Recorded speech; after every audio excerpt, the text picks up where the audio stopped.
Nəyə görə texniki analizi bilmək çox vacibdir?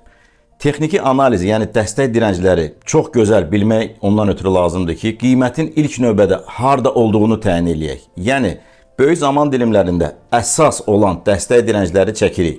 Sonra qiymətin olduğu bölgələrdə lokal dəstək dirəncləri çəkirik və qiymətin harda olduğunu təyin eləyirik. Məsələn, çoxları qalxan bir qiymət görürlər, yaşıl mumlar görürlər, oradan long açırlar. Amma əslində qiymətin dirəncə yaxınlaşdığını bilmirlər.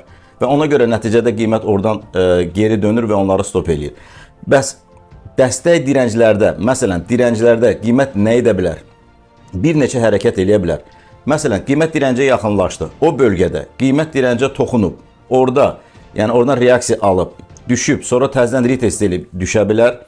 Dirənci yara bilər, yanlış yarılım eləyib. Bayaqlarım dirənc etdiyi bölgəni, yardığı bölgəni dirənci yarmışdısa, indi oranı dəstək kimi görüb, o dəstəyi yenidən yarıb, orada retest edib düşə bilər və yaxud da ki, dirənci yarandan sonra o bölgəyə retest edib yenidən qalxmağa davam edə bilər. Bunları bilmədən açılan hər bir əməliyyat təhlükəlidir və qazanılan uğur da təbii ki, təsadüfi olur.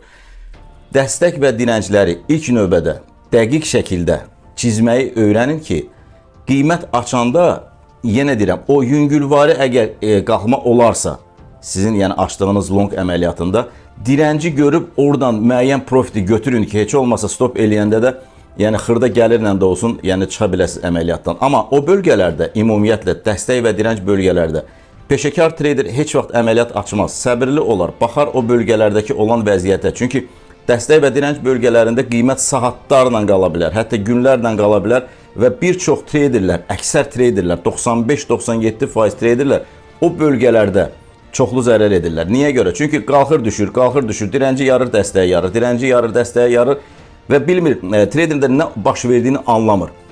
Anlamadığına da görə qəzəblənir, hirslənir, yenidən əməliyyatlar açır. Bayaqlarım, məsələn, 100 dollardan əməliyyat açmışsa, bu dəfə qəzəb nəticəsində qisas almaq hissi ilə 500 dolların əməliyyat açır və itkiləri daha da çoxalır.